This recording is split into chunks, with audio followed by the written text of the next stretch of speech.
मंच पर उपस्थित मेरे साथी, मेरे मित्र श्रीमान गजेंद्र सिंह शेखावत जी, राजस्थान सरकार के उप मुख्यमंत्री डॉक्टर प्रेमचंद बैरवा जी, विधायक लूणी और मंत्री राजस्थान सरकार श्री जोगाराम पटेल जी, राजस्थान सरकार के मंत्री जोगेश्वर गर्ग जी, राज्यसभा के सम्मानीय सदस्य राजेंद्र गहलोत जी, विधायक देवेंद्र जोशी जी, अतुल भंसाली जी, डॉक्टर महेंद्र सिंह जी, महापौर जोधपुर दक्षिण वनिता जी, जोधपुर के जिला अध्यक्ष देवेंद्र सालेचा जी और आज के इस कार्यक्रम में आए हुए सभी भाइयों और बहनों, आप सभी को नमस्कार, प्रणाम। सबसे पहले मैं जोधपुर की ये वीर भूमि को, जिस वीर भूमि पर महाराणा सांगा, महाराणा प्रताप, वीर दुर्गादास राठौड़, पृथ्वीराज चौहान, वीर पन्नाधाय, महारानी पद्मिनी, ऐसे कई लोगों ने, अनगिनत लोगों ने एक उच्चतम मानव जीवन की मूल्य और वीरता और बलिदान का इतिहास गढ़ने का काम किया है। मैं इस राजस्थान की वीर भूमि को प्रणाम करता हूं और जोधपुर में आया हूं तब राव जोधा, राव चंद्रसेन और मोटा राजा उदय सिंह जी को भी सम्मान पूर्वक स्मरण कर मेरी बात की शुरुआत करना चाहता हूं। मित्रों, मैं तो गजेंद्र सिंह का धन्यवाद करना चाहता हूं कि उन्होंने सरदार पटेल की 150वीं जयंती के उपलक्ष्य में अभी कार्यक्रम शुरू होने के पहले ही मेरे हाथ से सरदार पटेल की ये विराट मूर्ति का उद्घाटन कराने का। सरदार पटेल की 150वीं जयंती के उपलक्ष्य में अभी कार्यक्रम शुरू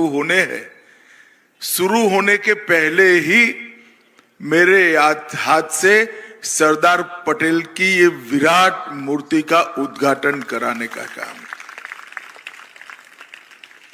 सरदार पटेल कदाचित इतिहास में एक ऐसा पृष्ठ है जिसके साथ न इतिहास ने न्याय किया, न देश ने न्याय किया। वो महान व्यक्ति के गुण, त्याग, बलिदान और उसकी कर्मठता, दूरदर्शिता का सुफल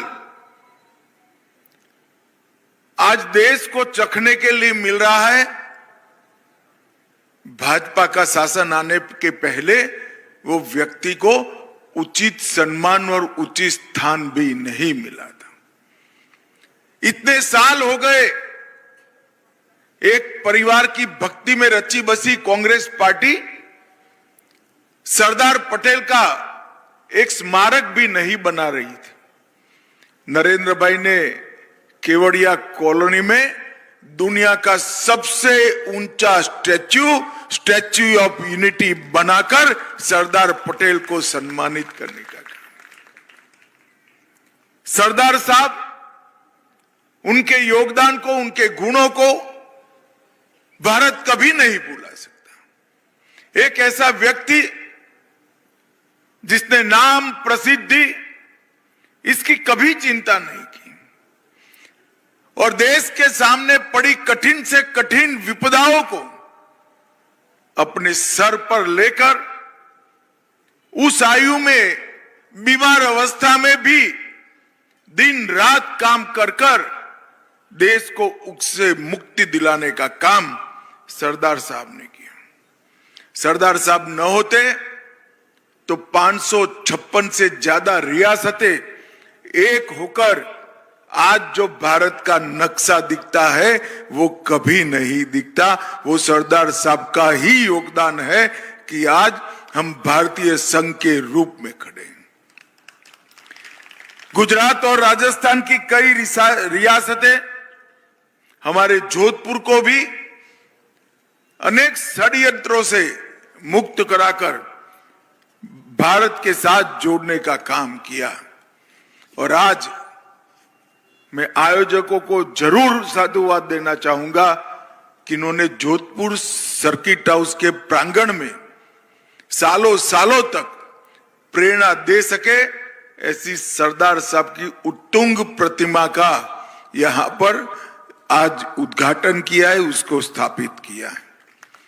1100 किलोग्राम की यह प्रतिमा कई धातुओं से मिश्रित होकर बनी है, 11 फुट ऊंची है और 8 फुट ऊंचे स्थान पर उसको लगाया गया है।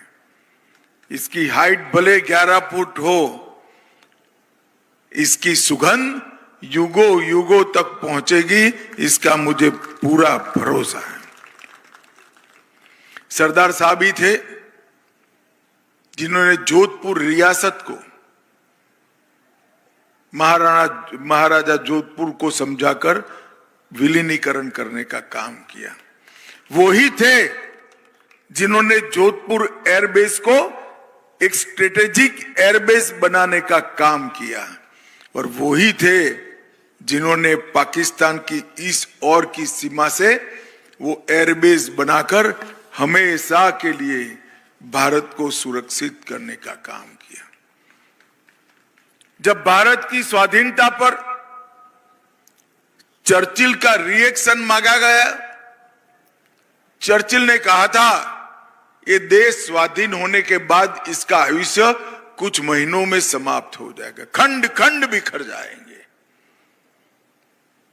चर्चिल भी बोले थे और सरदार साहब ने कर दिखाया। चर्चिल आज झूठे साबित हुए, इनकी भविष्यवाणी गलत साबित हुई। आज भारत गौरव के साथ पूरे विश्व के सामने सीना तान कर खड़ा है। और वही ब्रिटेन जिन्होंने हम पर सालों तक राज किया, आज उसको पीछे छोड़कर भारत की अर्थव्यवस्था दुनिया में 5वें नंबर की अर्थव्यवस्था बन गई है। ये सरदार साहब के संकल्प का ही फल। मित्रों, सरदार साहब ने चर्चिल के कथन को गलत साबित किया। ये आपस में लड़ेंगे और भारत खो जाएगा। इन्होंने भारत को एक बनाया, मजबूत बनाया, अखंड बनाया। फिर भी काफी सारी चीजें सरदार साहब की आयु के कारण उनके जीवन काल में नहीं हो पाई। इसके पहले ही सरदार साहब चले गए।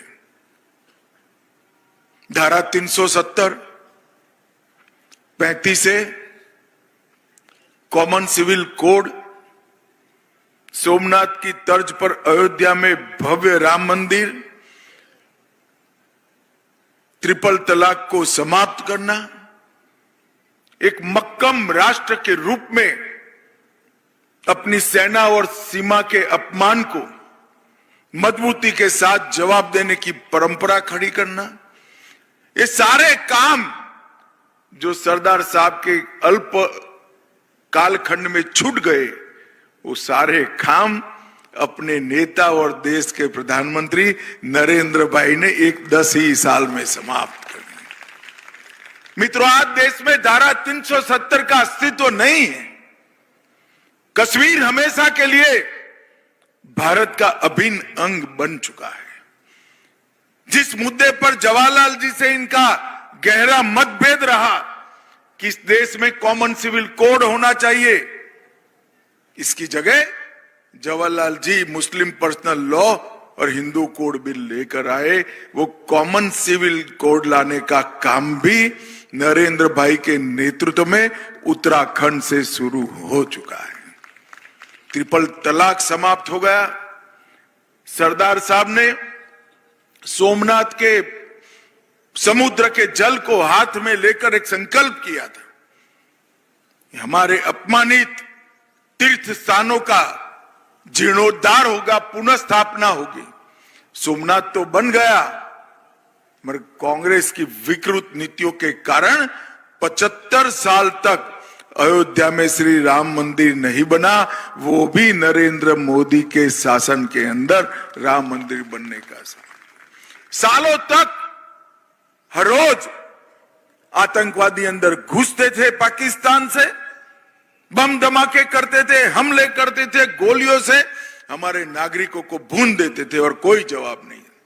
मोदी जी प्रधानमंत्री बने 2015 के अंदर, मोदी जी ने सेनाओं को सुव्यवस्थित करने का काम किया, एक मजबूत रक्षा नीति बनाई और जब उरी और पुलवामा में हमला किया 10 ही दिन में सर्जिकल स्ट्राइक और एयर स्ट्राइक कर पाकिस्तान के घर में घुसकर आतंकवादियों का सफाया करने का काम नरेंद्र मोदी जी ने किया।